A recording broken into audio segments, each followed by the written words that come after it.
Group সিডির জন্য আমাদের তাদের যে রেজাল্ট সেটা আমাদের প্রস্তুত হয়ে আছে, সেটাও আমরা বের করব। নমস্কার, এসকের অনলাইন ইউটিউব চ্যানেলে তোমাদের প্রত্যেককে স্বাগত। অত্যন্ত গুরুত্বপূর্ণ ভিডিও। ডব্লিউবিএসএসসি গ্রুপ সি এবং গ্রুপ ডি পরীক্ষার রেজাল্ট পুরোপুরি তৈরি হয়ে আছে। আর কয়েকদিনের মধ্যে তোমরা এই পরীক্ষার রেজাল্টগুলো পাবে যারা পরীক্ষায় বসেছো গ্রুপ সি এবং গ্রুপ ডিতে। তো ভিডিওটা অত্যন্ত গুরুত্বপূর্ণ। যারা পরীক্ষায় বসেছো তো তোমরা কারা কারা পাস করতে চলছো, তোমরা কারা কারা সেফ জোনে আছো, এবং প্রতিটি category wise SC ST OBC UR general প্রত্যেকটা ক্যাটাগরি ওয়াইজ কাট আপগুলো কেমন যাবে গ্রুপ সি এবং গ্রুপ ডি প্রত্যেকটাই দেখে নেব। তো ভিডিওটি অবশ্যই পুরো দেখার রিকোয়েস্ট করছি। তো আমরা প্রথমে দেখে নিচ্ছি গ্রুপ ডি। তো যারা তোমরা গ্রুপ ডিতে পরীক্ষা দিয়েছো তো গ্রুপ ডির বিষয়গুলো তোমরা দেখে নাও। দেখো এই বছরের ক্ষেত্রে যেটা টোটাল শূন্যপদ, যে শূন্যপদে নিয়োগ করা হচ্ছে 5488টি টোটাল শূন্যপদ 2026-এর জন্য। এবং দেখো 2016-তে যে নিয়োগটি হয়েছে গ্রুপ ডিতে, যেখানে টোটাল শূন্যপদ ছিল 4488টি, এবং এই প্যানেল কিন্তু বাতিল হয়ে যায়। এই প্যানেল বাতিল হয়ে যায় দুর্নীতির কারণে। এই প্যানেল কিন্তু পুরোপুরি বাতিল হয়ে যায়। তবে এই যে সংখ্যাটা বাতিল হয়েছে তার মধ্যে যারা দুর্নীতিগ্রস্ত অর্থাৎ অযোগ্য প্রার্থী, সেটার সংখ্যা ছিল 2349 জন। 2349 জন অযোগ্য, এবং বাকি যে সংখ্যাটা দাঁড়ায় 2139টি যোগ্য প্রার্থী। অর্থাৎ প্যানেল যেহেতু বাতিল হয়েছে, এই যোগ্য প্রার্থীদেরও কিন্তু চাকরি বাদ পড়ে যায়। এই 2139 জন যোগ্য প্রার্থী যাদের চাকরি বাদ পড়ে গেছে তারাও কিন্তু এই বছর সুযোগ পাচ্ছে। তো টোটাল শূন্যপদ 5488টি, তার মধ্যে 2139টি বাদ দিলে 3349টি শূন্যপদ শুধুমাত্র থাকছে ফ্রেশারদের ক্ষেত্রে। তো এই পরীক্ষায় শুধুমাত্র ফ্রেশার নয়, যারা যোগ্য প্রার্থী 2016 তারাও কিন্তু পরীক্ষা দিয়েছে। তবে তাদের জন্য কি সুযোগ দেওয়া হচ্ছে সেটাও আমি তোমাদের বলছি। দেখো এই বছরের ক্ষেত্রে গ্রুপ ডিতে অ্যাপ্লাই সংখ্যা 8 লক্ষ প্রার্থী অ্যাপ্লাই করেছে, যেখানে পরীক্ষা কিন্তু 6.5 লক্ষ বা 7 লক্ষের কাছাকাছি প্রার্থী পরীক্ষা অ্যাটেন্ড করেছে। কোশ্চেন লেভেল ছিল মডারেট লেভেলের। গ্রুপ ডিতে মডারেট লেভেলের প্রশ্ন ছিল, যেটা কিন্তু সহজ বলা যাবে না। গ্রুপ সিতে কিন্তু সহজ প্রশ্ন ছিল, তবে গ্রুপ ডিতে আমরা দেখেছি যেখানে কিন্তু মডারেট লেভেলের কোশ্চেন ছিল। তো আশা করি যারা পরীক্ষা দিয়েছো প্রিপারেশন করে তোমরা প্রায় প্রত্যেকে জানো। এবং তোমাদের জানিয়ে রাখি, দেখো যারা যোগ্য প্রার্থী তাদের এখানে কিন্তু এক্সট্রা 5 নাম্বার করে দেওয়া হচ্ছে, যে পরীক্ষা 40 এবং প্লাস এক্সট্রা 5 নাম্বার করে পাচ্ছে যারা যোগ্য প্রার্থী। ধরো কোনো এক যোগ্য প্রার্থী পরীক্ষায় লিখিত পরীক্ষায় 40-এর মধ্যে 35 পায়, এবং তার কাছে অলরেডি রয়েছে 5 নাম্বার, অর্থাৎ তারা 40-এ 40 পাচ্ছে। এটা কিন্তু তোমাদের বুঝতে হবে। আর যারা ফ্রেশার তারা 40-এর মধ্যে পরীক্ষা দিয়েছে, যত পাবে সেটাই তাদের নাম্বার, তাদের এক্সট্রা কোনো নাম্বার থাকছে না। তবে তাদের কাট আপ কিন্তু 45-এর মধ্যেই কিন্তু ধরা হবে। বোঝা গেল? কাট আপ কেমন যাবে সেটা আমরা দেখে নিচ্ছি, এবং পরীক্ষার রেজাল্ট কবে দেবে সেটাও আমি ভিডিওতে জানাবো। এবং তোমাদের প্রাপ্ত স্কোর কত সেটা অবশ্যই কমেন্ট করে জানাবে। যারা গ্রুপ ডিতে পরীক্ষা দিয়েছো তোমাদের প্রাপ্ত স্কোর কত অবশ্যই তোমরা কমেন্ট করে জানাবে। যে নাম্বার থাকলে তোমাদের পাস করার সুযোগ থাকবে এই বছরের ক্ষেত্রে গ্রুপ ডিতে, সেটা তোমরা দেখে নাও 2026-এর ক্ষেত্রে। যারা জেনারেল প্রার্থী তাদের ক্ষেত্রে 35 থেকে 37-এর মধ্যে থাকলেই তোমরা কিন্তু সেফ জোনে থাকবে, অর্থাৎ তোমরা পাস করবে। 35 থেকে 37-এর মধ্যে নাম্বার থাকলেই তোমরা সেফ জোনে থাকবে। পাশাপাশি ওবিসি এর ক্ষেত্রে 32 থেকে 34-এর মধ্যে থাকলেই তোমরা এখানে পাস করে যাবে, এবং ওবিসি বির ক্ষেত্রে 33 থেকে 35-এর মধ্যে নাম্বার থাকলেই তোমরা সেফ জোনে থাকছো এবং তোমরা পাস করবে।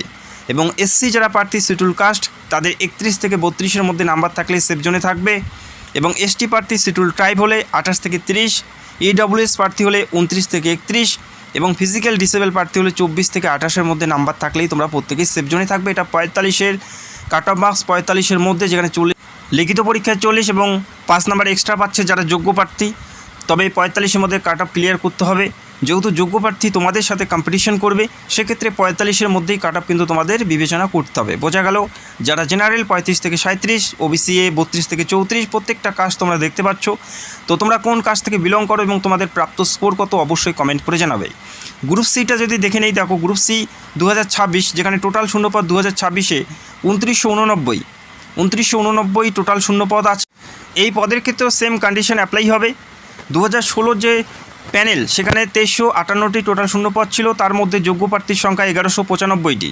1195 জন এখানে কিন্তু পরীক্ষা দেবে ফ্রেশারদের সাথে, কিন্তু তারাও এখানে পার্টিসিপেট করবে এবং লড়াই করবে।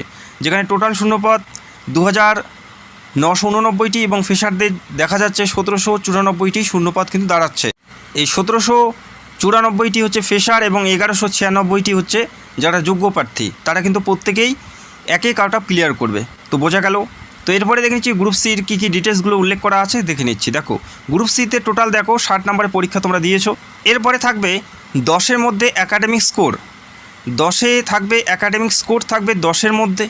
এরপরে অভিজ্ঞতায় থাকবে এক্সপিরিয়েন্সে 5 নাম্বার, এবং কম্পিউটার এবং টাইপিং থাকবে কিন্তু এখানে গ্রুপ সিতে, যেহেতু একটি গ্রুপ সি পদে নিয়োগ করা হচ্ছে সেক্ষেত্রে কিন্তু টাইপিং থাকবে 15 নাম্বার এবং ইন্টারভিউ থাকবে 10 নাম্বার। এই কয়টি সিলেকশন প্রসেস গ্রুপ সিতে দেখতে পারবে এবং গ্রুপ ডিতে শুধুমাত্র লিখিত পরীক্ষা এবং ইন্টারভিউ দুটি তোমরা এই সিলেকশন প্রসেস বা মাধ্যম তোমরা দেখতে পারবে। এই গ্রুপ সিতে কিন্তু এই প্রত্যেকটা স্টেপগুলো তোমরা দেখতে পাচ্ছ গ্রুপ সিতে। যেহেতু গ্রুপ সি পদ কম্পিউটার অবশ্যই তোমাদের জানতে হবে।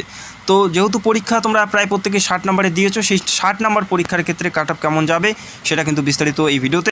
কাট অফ মার্কস কেমন যাবে সেটা নির্ভর করে পুরোপুরি কোশ্চেনের উপর, কোশ্চেন পেপারের উপর এবং কতজন পরীক্ষা দিয়েছে এবং শূন্য পদের উপর।